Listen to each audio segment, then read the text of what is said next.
नमस्कार दोस्तों, स्वागत है हमारे यूट्यूब चैनल में। दोस्तों, स्टाफ नर्स चाहे यूपी पीएससी का हो, यूपी एनएचएम का हो, सभी में प्रश्न उसी हिसाब से पूछे जाते हैं।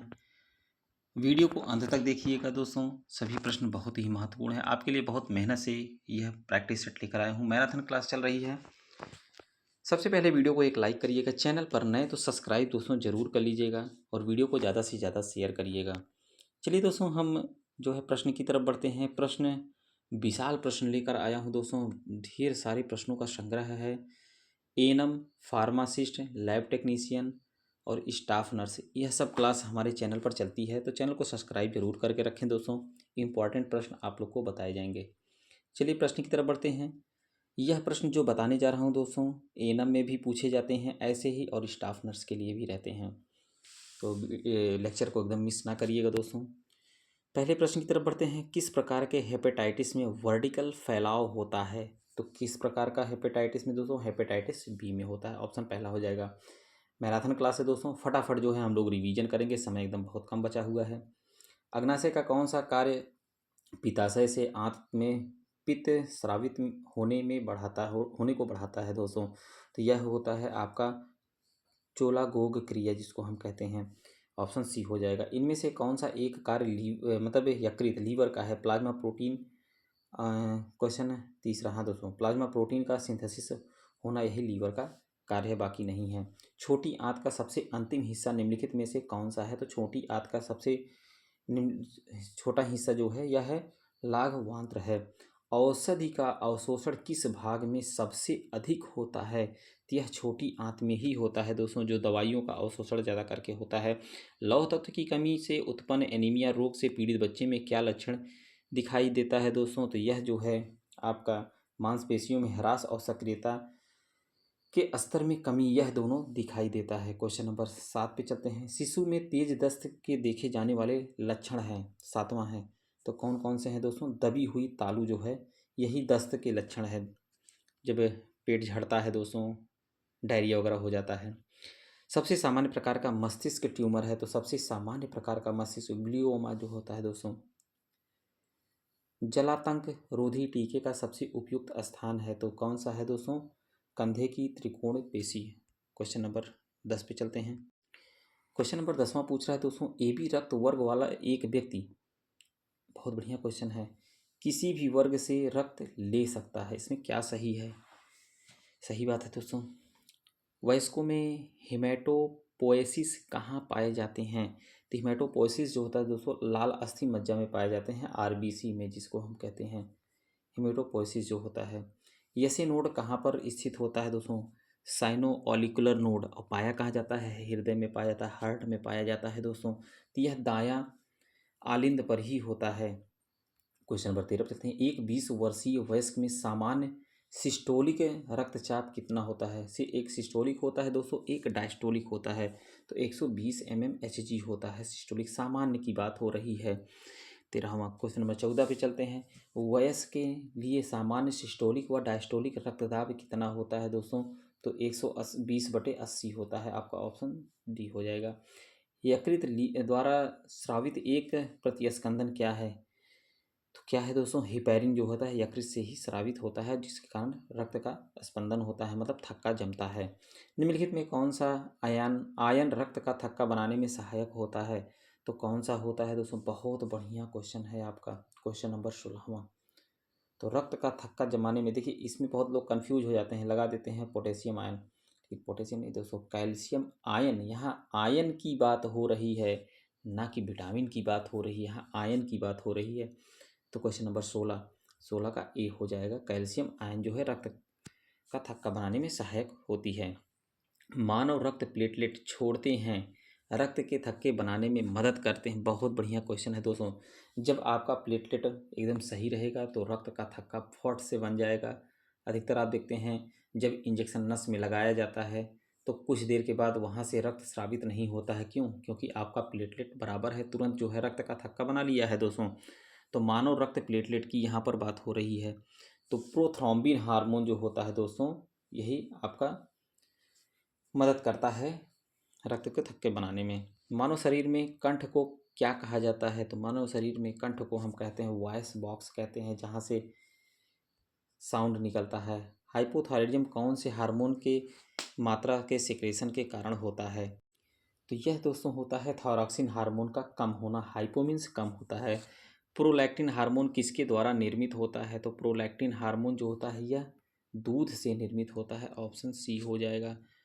21वें क्वेश्चन पर चलते हैं। थायरॉक्सिन हार्मोन का निर्माण होता है, तो थायरॉक्सिन हार्मोन का जो है निर्माण होता है थायराइड ग्रंथि से होता है। उदक में इनमें से किसकी कमी से होता है? तो किसकी कमी से होता है दोस्तों? एंटी डाईयूरेटिक हार्मोन की कमी से होता है। अंडोत्सर्ग उस ओव्यूलेशन के लिए उत्तरदायी हार्मोन कौन सा है? तो FSH जो होता है दोस्तों यही ओव्यूलेशन के लिए फॉलिकुलर स्टिमुलेटिंग हार्मोन, अगर इसका फार्मूला पूरा जो है फुल फॉर्म पूछते हैं तो FSH का यही होता है, फॉलिकुलर स्टिमुलेटिंग हार्मोन। अति गल ग्रंथि का सबसे सामान्य लक्षण है। 23वां क्वेश्चन है दोस्तों, तो क्या है? स्वेदन। ऑप्शन पहला हो जाएगा। मनुष्य को रोटी चबाने पर मीठा क्यों लगता है? बहुत बढ़िया क्वेश्चन। देखिए दोस्तों, शर्करा तो हर खाने वाले पदार्थ में पाई जाती है। अगर शुगर ना रहे तो खाना पचे ही ना। अब आप समझ गएंगे ऑप्शन कौन सा सही है। कार्बोहाइड्रेट शक्कर में परिवर्तित हो जाता है, जिससे रोटी जो है मीठी लगने लगती है। पित्त स्रावित होता है। क्वेश्चन नंबर 26वां है। तो पित्त जो है दोस्तों यह लीवर से ही स्रावित होता है, और लीवर के बगल में ही पित्त की थैली होती है, जिसको हम गॉल ब्लैडर कहते हैं। अक्सर गॉल ब्लैडर स्टोन अब आम बात हो गई है। होता कैसे है दोस्तों? जब आपका लीवर कोलेस्ट्रॉल फेंकना ज़्यादा करता है तेज़ी से, तब पित्त की थैली में पथरी बन जाती है, जिसको गॉल ब्लैडर स्टोन कहते हैं। शारीरिक विकास सिर से पैर की ओर होता है, विकास का यह नियम कहलाता है। तो विकास का यह नियम जो है मस्काधोमुखी कहलाता है दोस्तों। कुछ हिंदी के टर्म्स ऐसे होते हैं जो जीभ को बहुत मोड़ना पड़ता है दोस्तों। प्रतिरक्षा का एक प्रकार जो मात्र एंटीबॉडी से ट्रांसप्लेसेंटली भ्रूण को और स्तन के दूध के माध्यम से शिशु को हस्तांतरित की जाती है। तो क्या कौन सी एंटीबॉडी होती है दोस्तों? और जो उनके बचाव के लिए तब तक सक्रिय रहती है जब तक उनकी अपनी प्रतिरक्षा प्रणाली कार्य करने हेतु विकसित नहीं हो जाती है। इतने बड़े बड़े सेंटेंस हैं दोस्तों। क्वेश्चन नंबर 28वां है। तो क्या होगा दोस्तों?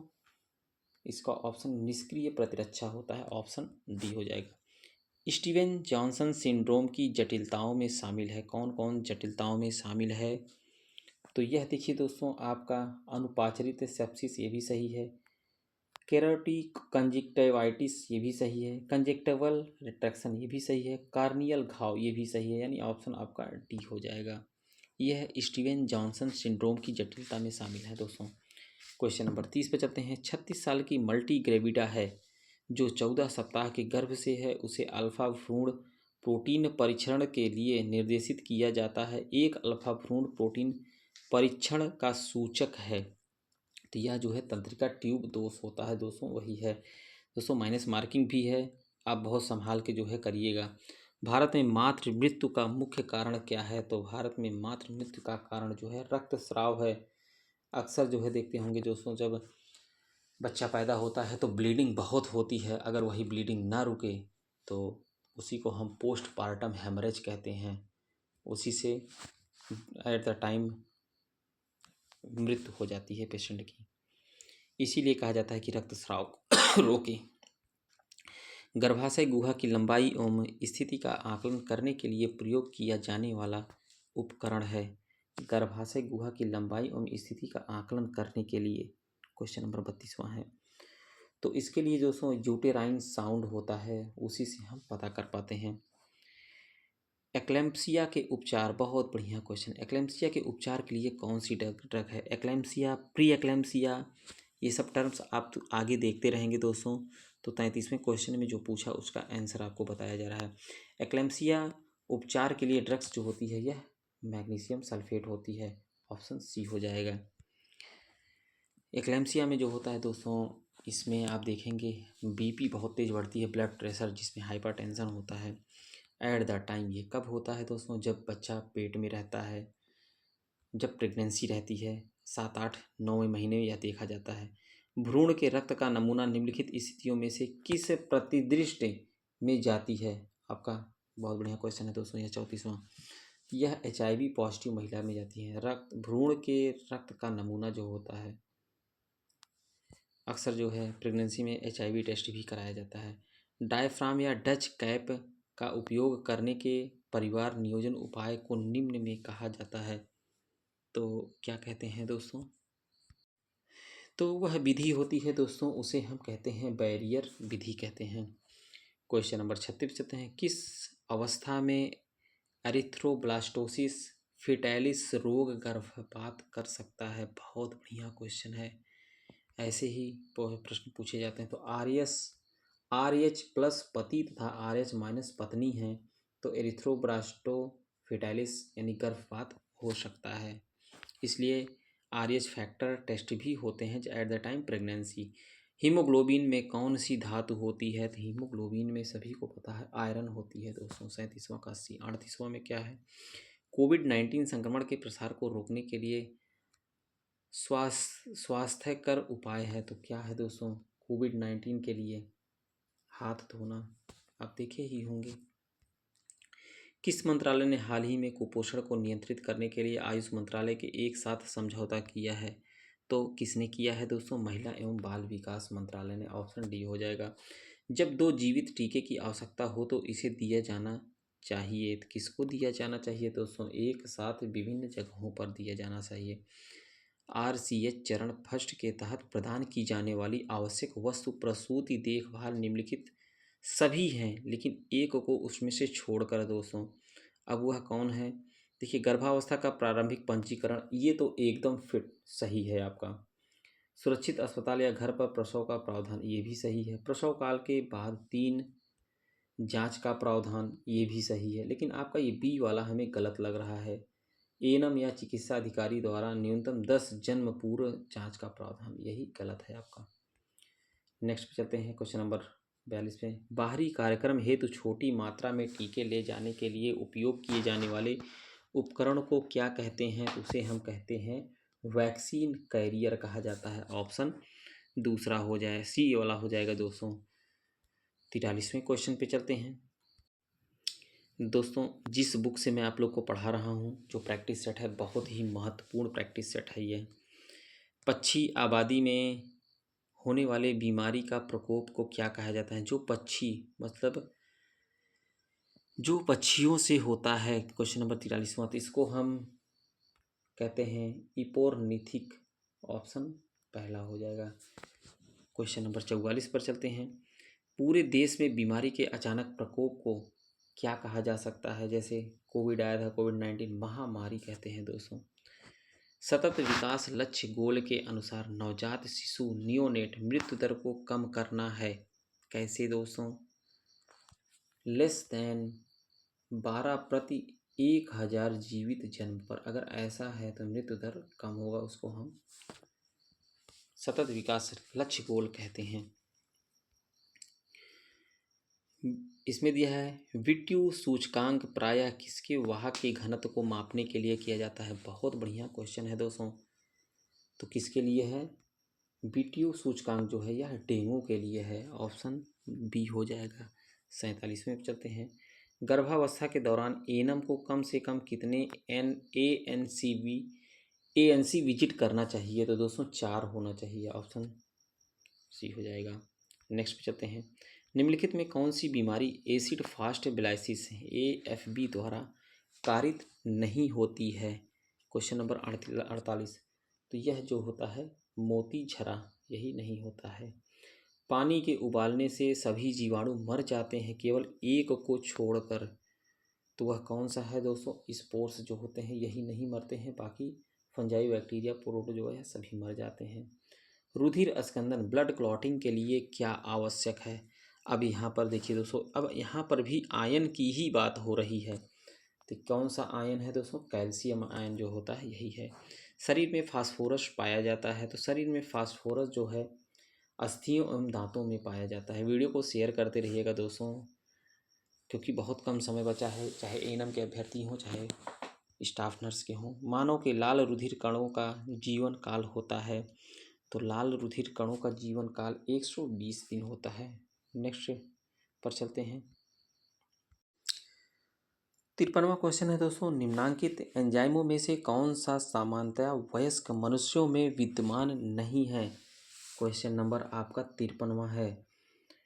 तो कौन सा नहीं है दोस्तों, देखिए पेप्सिन तो पाया जाता है, ट्राइप्सिन भी पाया जाता है, एमाइलोपेप्सिन भी पाया जाता है, लेकिन रेनिन जो है दोस्तों यही नहीं पाया जाता। ऑप्शन पहला हो जाएगा। लार की प्राकृतिक होती है, तो लार जो होता है दोस्तों यह अम्लीय होता है। ऑप्शन पहला हो जाएगा। क्वेश्चन नंबर 55 पर चलते हैं। पाचन क्रिया में प्रोटीन निम्नलिखित में से किस पदार्थ में बदल जाते हैं, तो यह एमिनो एसिड में बदल जाते हैं। प्रोटीन जो है मानव शरीर में कार्बोहाइड्रेट निम्नलिखित रूप से संग्रहित रहता है, तो यह किस में होता है दोस्तों, कार्बोहाइड्रेट ग्लाइकोजन के रूप में होता है। इसीलिए ग्लूकोज का डोज जो है खिलाड़ियों को दिया जाता है, जो कार्बोहाइड्रेट तत्काल ऊर्जा प्रदान करने के लिए, प्राप्त करने के लिए। निम्नलिखित में से कौन सा यौगिक गुर्दे की पथरी का निर्माण करने वाला सर्वाधिक सामान्य यौगिक है। जो गुर्दा मतलब जो किडनी में पथरी होता है दोस्तों, अभी मैंने आपको पित्त की थैली की पथरी बताई थी। अब यहाँ पर देखिए गुर्दे की जो पथरी होती है वह कैल्शियम ऑक्सलेट के कण होते हैं, और जो गुर्दे की पथरी होती है दोस्तों उसका इलाज है, लेकिन पित्त की थैली की पथरी का इलाज नहीं है। एक ही इलाज है, लेप्रोस्कोपी ऑपरेशन जिसको बोलते हैं। आप लोग समझ गए होंगे, अक्सर गांव में कहते हैं दूरबीन द्वारा जो है ऑपरेशन होना। तो पित्त की थैली को काट के निकाल दिया जाता है।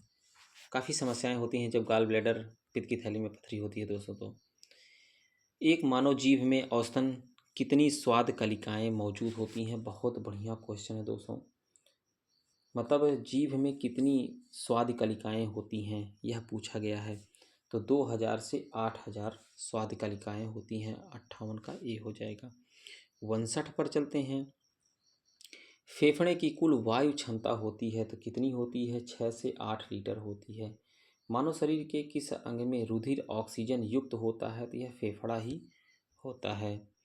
कौन सा वायवीय एवं अवायवीय श्वसन में समान है, तो यह दोस्तों आपका ग्लाइकोलाइसिस जो होता है यही समान है। एटीपी है, एटीपी क्या है दोस्तों, बहुत बढ़िया है क्वेश्चन 62वां। एटीपी जो होता है एडेनोसिन ट्राइफॉस्फेट जिसको कहते हैं, उच्च ऊर्जा सहित फास्फेट बंध का एक अणु होता है। क्वेश्चन नंबर 63 चलते हैं। मानव शरीर में फेशियल हड्डी की संख्या होती है, जो मतलब चेहरे की पाई जाती है। अरे जो फेशियल कराते हैं, कहते नहीं है फेशियल करा लीजिए, उसी फेशियल पर कितनी हड्डियां पाई जाती हैं। क्वेश्चन नंबर 63वां। अब जान लीजिए दोस्तों, उसी फेशियल पर 14 हड्डी पाई जाती है। 14 हड्डी याद रखिएगा, फेशियल पर 14 मतलब फेस पर 14 हड्डी। मांसपेशीय संकुचन में जब मांसपेशी छोटी हो जाती है तो उसे क्या कहते हैं, उसे हम आइसोमेट्रिक कहते हैं। वीडियो को शेयर करते रहिएगा दोस्तों, लाइक जरूर करिएगा, कमेंट के माध्यम से जरूर बताइएगा क्लास कैसी है। क्वेश्चन नंबर 65 निम्नलिखित में कौन मानव शरीर में सबसे लंबी और भारी हड्डी है, तो सबसे लंबी और भारी हड्डी फीमर है, जांघ की हड्डी जिसको बोलते हैं दोस्तों। पसीने वाली ग्रंथि मानव शरीर के किस अंग में मौजूद होती है, तो यह होती है त्वचा में होती है। सूरज की रोशनी के संपर्क में आते ही हमारी त्वचा सांवली हो जाती है, ऐसा किसकी कारण होता है, तो दोस्तों ऐसा जो है मेलानिन पिगमेंट के कारण होता है। क्वेश्चन नंबर 67 का सी हो जाएगा। 68 पे चलते हैं। आंतरिक गति निर्धारक मानव शरीर के निम्नलिखित अंगों में से कहाँ स्थित होता है, तो यह दिल पर होता है। मानव मस्तिष्क का कौन सा हिस्सा बुद्धि, स्मृति और भावनाओं का केंद्र होता है, तो यह दोस्तों आपका होता है सेरिब्रम जो होता है, यह बुद्धि, स्मृति और भावनाओं का केंद्र है। निम्न में से मानव शरीर का वह कौन सा अंग है जो उसमें जल के संतुलन के लिए उत्तरदायी है, तो वह है दोस्तों जल के संतुलन के लिए गुर्दा, किडनी होता है। मानव मूत्र है, तो मानव मूत्र क्या है दोस्तों, अम्लीय होता है, एसिडिक होता है। वृक्क के मतलब किडनी के आकार की द्वार कोशिकाएं किसमें होती हैं, तो यह होती हैं दोस्तों द्विबीजीय पादपों में और एक बीजीय पादप दोनों में होती है। डायबिटीज़ इंसिपिडस रोग होता है, तो डायबिटीज़ इंसिपिडस रोग जो होता है यह इंसुलिन की कमी के कारण होता है, जिसको हम मधुमेह कहते हैं, शुगर जिसको रहता है दोस्तों। रक्त में हार्मोन निम्नलिखित में से किस तरह उपस्थित रहते हैं, तो यह डिनर में भी उपस्थित रहते हैं, मोनोमर में भी रहते हैं, पॉलीमर, इन सभी में रहते हैं। क्वेश्चन नंबर 75 की तरफ बढ़ते हैं।